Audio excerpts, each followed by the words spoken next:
Well, good morning, guys, and good to have you joining with us this morning. I have a verse for you that might be a little bit obscure. It is out of the book of Daniel in chapter 6, where we read, "Then Daniel distinguished himself above the governors and the satraps because an excellent spirit was found in him, and the king gave thought to setting him over the whole realm." If you know anything about Daniel, you remember that Daniel was one of the first kids really taken from his home by the Babylonian government when they came in and began to besiege Jerusalem in 606 BC. Daniel was from a wealthy family. He was well schooled, if you will, and they took him so that he could be kind of a mediator between the Babylonians, who were the captors, and then those from Israel that would be taken captive. And so Daniel would spend, as a teenager, the rest of his life really in captivity there in Babylon. By the time we get to the verse that I just read to you, Daniel is nearly 90 years old. He has spent 70 years of his life serving in the Babylonian government. He has been there to see this world empire now overthrown by the Medes and by the Persians.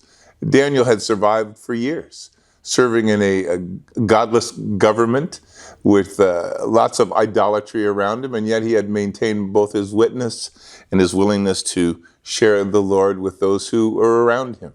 He was instrumental in leading Nebuchadnezzar to the Lord there in Daniel chapter 4. And he would also be instrumental now in the life of Darius, who was the first king of the Medo-Persians. In fact, there in chapter 6, as you read about him coming to power, it was then Daniel who was noticed by this heathen king, this new world empire. And he longed to keep Daniel around. In fact, he thought that this captive who had been there for so many years might be the best pick to be his kind of, Secretary of State, or even his vice president, if you will. And I thought about that today. It's so good when, we as believers work in an ungodly environment, maybe for unbelieving bosses, or work with a lot of unbelievers.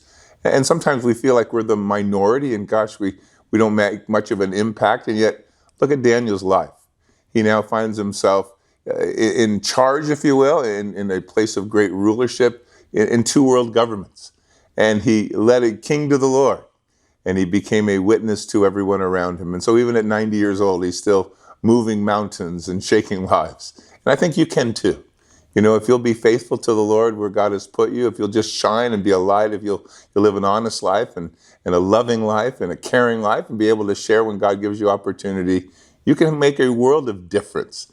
Daniel did, and you can be a Daniel. So I pray that this week might find you looking around and seeing what God might want to do with you to be a light in a dark place. God bless you guys.